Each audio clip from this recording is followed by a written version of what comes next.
Oh wow, didn't see you guys there. Too busy playing with my FNaF Funko Pop, because it's been so long until a real FNaF game has come out. Well, it's that time of the year, a new FNaF game has just been released, and you guys will be receiving gameplay, full gameplay of it with full detail, but not this episode. In this episode, we're going to be reacting to all the lore. Now you might be like, why don't I just search lore myself? Well, I will be cutting it down to the best and true lore, because there's a lot of fake lore out there and you can't believe everything you see on the internet. And not just from YouTube, but from Reddit as well. So grab your snacks, maybe grab you a movie popcorn and slush, and also some baby cucumbers, because why not? And yeah, let's get straight into it. Okay, so our first thing we're gonna go through is Game Theorists Reddit. So this is all new secrets of the Mimic lore. It says spoiler, but I feel like this will kind of open our eyes up and teach us more of a background before we play the game. So here's a list of all the new lore I've loaded in Secret of the Mimic. Animatronics. Okay, so this is gonna give us quite the image. William designed Bonnie. Okay, so if you guys don't know William Afton, you actually have to have quite the lore background or in your head to actually understand this. Henry designed Freddy. Edwin Murray is the new creator, or actually not new, the first creator of these things. Designed Foxy. Fiona designed China. China? Okay, I've never heard that. Know who Fiona is. All the animatronics were designed for Fazbear Entertainment, or FFD, and commissioned by Afton, William Afton, and then engineered by Edwin. Edwin engineered the spring-lock suits based on Afton's designs. I'm pretty sure these were very weak spring-locks. Mediocre melodies were originally Edwin's idea, not Henry's. Roxy and Monty were around as early as the 1970s as a design of Edwin's. Music Man was a hire from a separate company. Okay. The Mimic. I think this is what we're here for. This is the new stuff. Henry created the Mimic programs. There were two iterations. M1 originally grew up around David and Fiona, but when Fiona died, Edwin implemented the program to create F10N4. Okay. That's pretty cool, cool comparison. Just to give you guys an idea, this is what M1 looks like, the one it was referring to. So let's return. So, this new robot, Fiona, encouraged Edwin to create a second Mimic after the death of David. M2, Edwin, frustrated that he could not create a second, placed M1 and Fiona in the cradle. Okay. The M2 program used the M1 to learn from, in which is eventually started to mimic David. So basically, the lore behind this is David, who was hit by a car when he ran out on the road and died, possessed M2 because he grew around M1. And because M1 taught M2, basically M2 is David, just possessing it. And, yeah, I don't think this was a good idea from the get. Frustrated again, Edwin tore off its legs and subjected it to violence. Okay, so Edwin's just setting it all up. After a fire in Edwin's office in which he becomes trapped under rubble, the M2 mimics Edwin. Is dismissive of him, like how he was to David, and leaves him to die. Well, there you go, so it was possessed. So basically, David was getting revenge. M2 has the learning from Edwin and David. It is not finished and is trapping David in a violent state. Okay. Fiona wishes to help David at any cost. The cradle is MXES is Fiona. So that's pretty cool. So the mom, which is Fiona the robot, and M2, which is David robot, just work together, kind of. Helps David, kills Edwin. Locations. So Afton's house was originally Edwin Murray's. So yeah, the theory behind that was William Afton actually stole Edwin Murray's property after he died. Afton created Fazbear's Family Diner, what we all know, and the characters of Freddy and the gang, which got popular, which promoted him to leave. He convinced Henry to betray Edwin due to Edwin's company, attracting debt and lawsuits. Staff leaked, sold, and stole designs from Edwin. So yeah, this was the betrayal, I guess. Oh wait, did I just skip? Okay, Edwin, okay, so locations. Afton's house was originally Edwin Murray's, as I said, because he stole it after he died. Edwin's father built a house, the layers keep going. The Pizza Plex is built upon the original ruins of Murray's costume manor, Big Freddy head. That is where the mimic is trapped in ruin. Okay. The betrayal, William, Henry, and Edwin were once friends. Okay, so they started off all as friends. Afton created Fazbear's Family Diner, which you all know. If you guys didn't actually know, Secret of the Mimic kind of debunked all of the books, because Secret of the Mimic, the latest FNaF out, may even be the last. It was actually the first in chronological order. Before it was FNaF 4 and carried on. I don't even know the exact order. But it started off with FNaF 4, where we were just in a child's bedroom, basically, and that was a nightmare. That gave me nightmares. I imagine that was me every night. But yeah, now this is actually before that, so that kind of messes up the order. So yeah, this is actually the first FNaF. So that do with that what you will.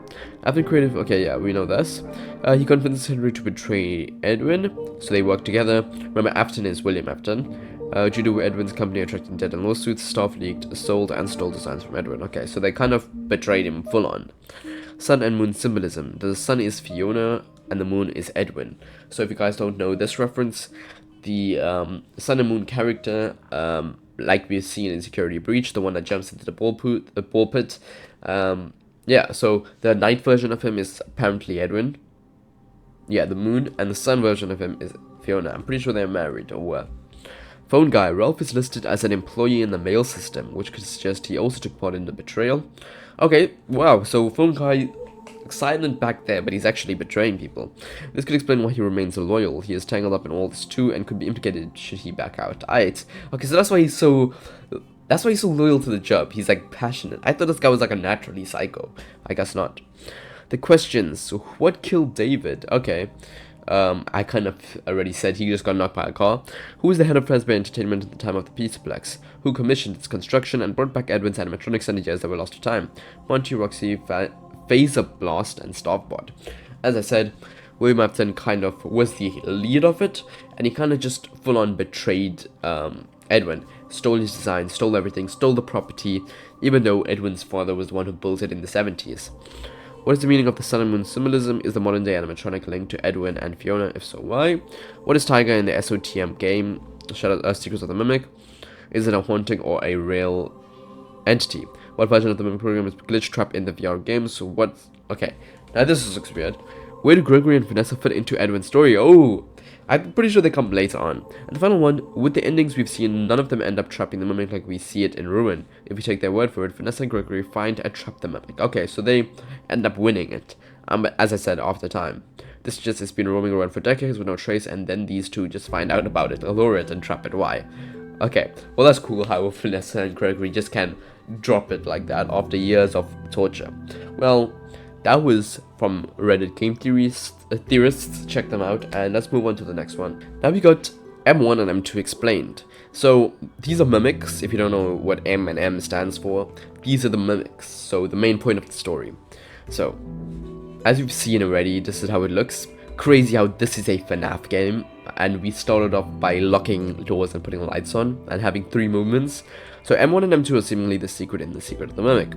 That there's, in fact, 2 mimics. Okay, what? Okay, mimics. Okay, so I've seen a ton of confusion about this though, because of how convoluted it really is. It definitely comes across better in game, but it's still very confusing. Okay. M1, F10, and 4. So these are some scientific names behind them, I guess. M1 is the original mimic, built after the death of Fiona during some Fall Fest incident, probably a fire. Edwin built the mimic as a friend for David. Okay, so I can just imagine the haunting beginning, where David, a little kid, with an animatronic as his friend, and a dead mother, I guess. So I'm pretty sure you can get the gist of how this possession starts. This should never be a thing. There should never be a kid as friends with some demonic-looking animatronic. However, everything changed when Edwin discovered he could hear Fiona's voice from a specific radio frequency. Oh my days. So Fiona actually possessed M1, as you can see. That's great, honey, but you're missing the party, Fiona. That's something in the game. Edwin realized he could communicate with Fiona, or whatever acted like Fiona, and someone was able to transfer it into the mimic endoskeleton. This is the endoskeleton, by the way. I can't really believe that M1 is actually Fiona, because even though it starts off copying Fiona, because of how the mimic would have even heard Fiona say this, it wasn't built yet. Okay, so even though a mimic, if you guys don't know, copies something.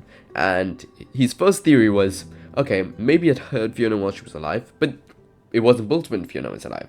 So, truth is, at a certain frequency you can find or speak to this dead person, kinda just means they possessed it. Let's be real. Is that a birthday cake for the robot? I'm done.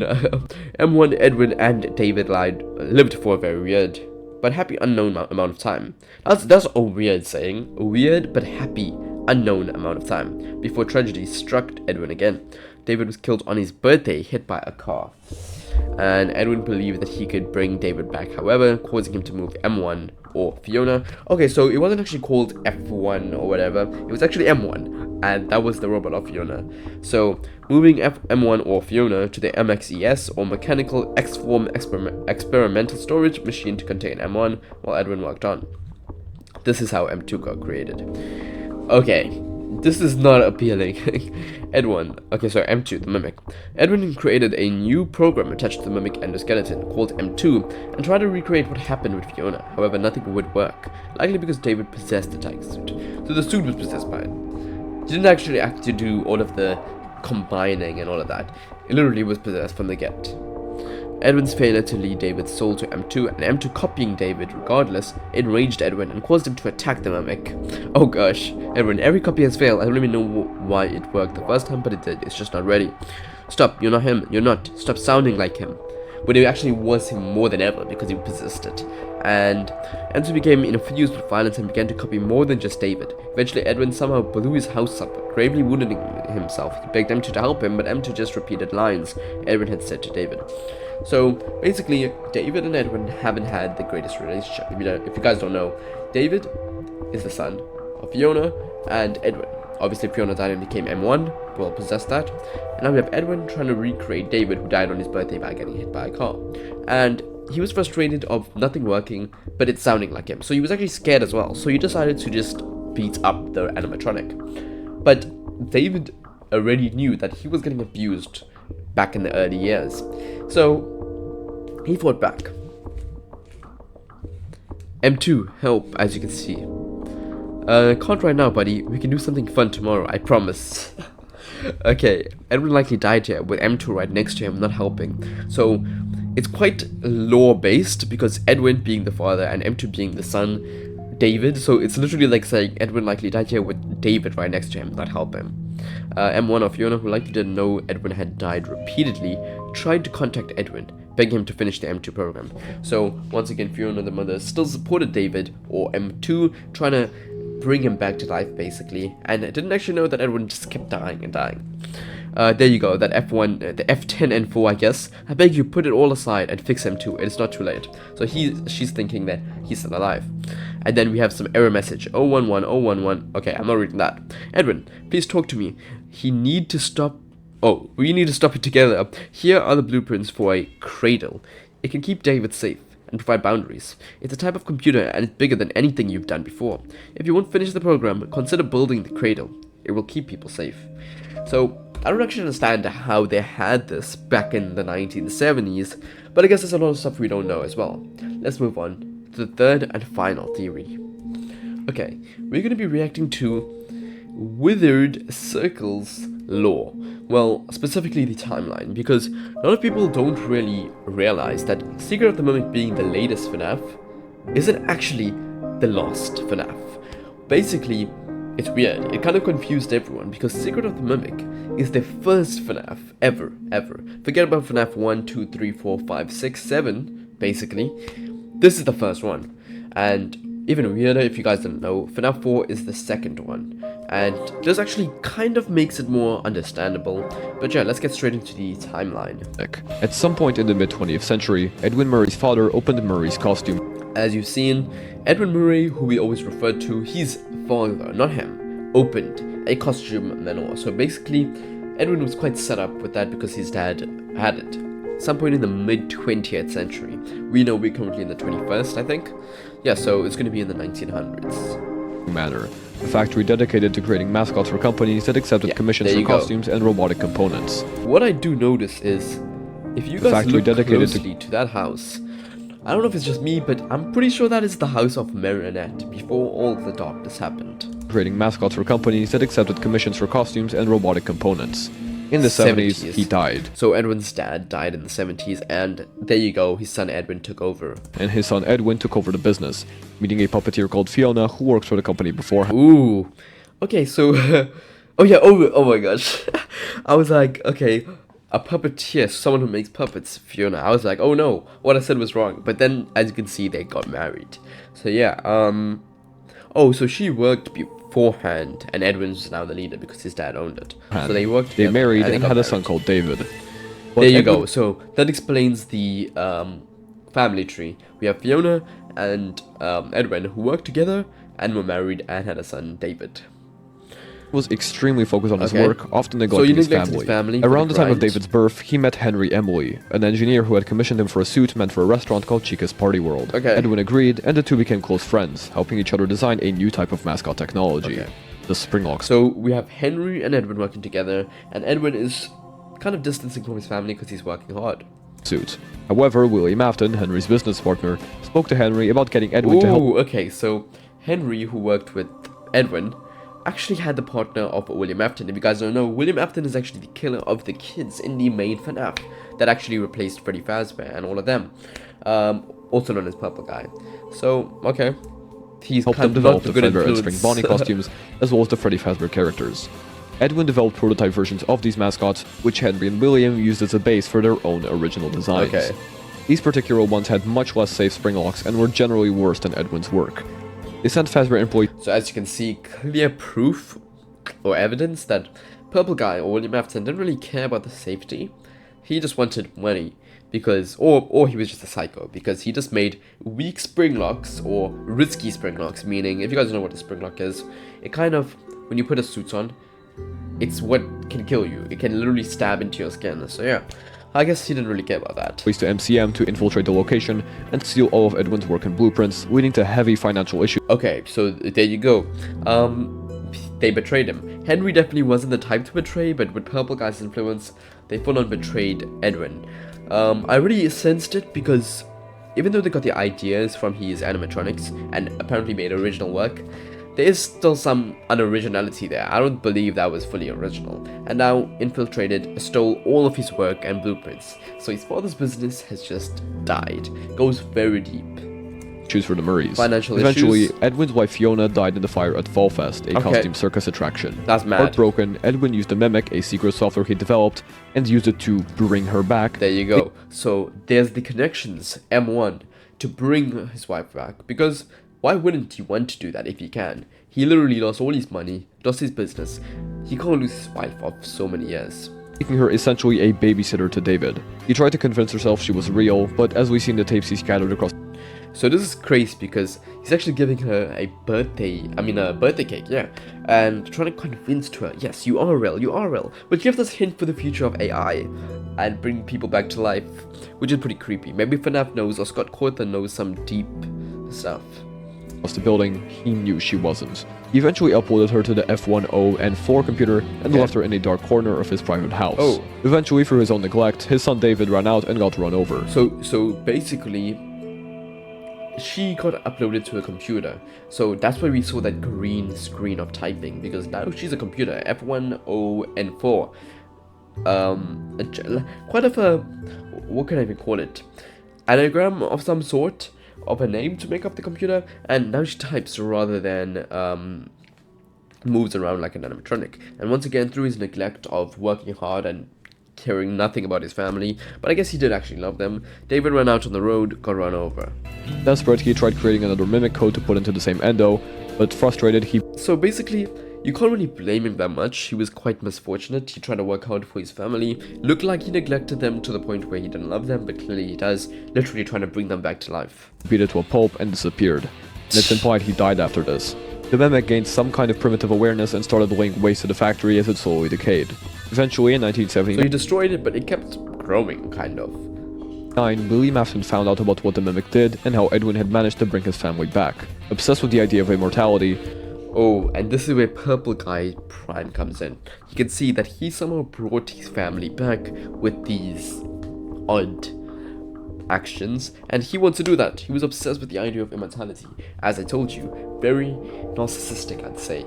Trying to kill everyone else off just to live forever. William informed Dispatch to send our protagonist, Arnold, to the location to retrieve the mimic code. Arnold succeeded, and even though the mimic tried to trick him into depositing the data dive, if I'm gonna be driving in this game, this is gonna be the greatest FNaF game of all time. He escaped. However, the mimic chased after him and killed him, grabbing his diver and making his way back. MCM eventually starts collapsing into the ground, and William gets the surrounding area from Edwin and builds his house over it. The mimic, trapped in the basement of the building, is unable to escape, but traverses the ruins of MCM as the years go by. Henry and William failed to get the code, but they found the mimic and likely tried to use it. The Fiona computer was eventually seized by Fazbear and driven away from the building, but could later be used to seal the mimic under the Pizzaplex, and the rest is history. This is the complete timeline of Secret of the Mimic. This is actually crazy. If you think how far FNaF has come, all the stories, all the lore, and this ties it all together. I mean, we already had the ending, but this, to start it off, the nightmares behind the entire franchise, it's actually, in my opinion, the best lore of any game in the world. Yeah, so fair play to Scott Cawthon for this amazing game. Always loved the lore, and yeah.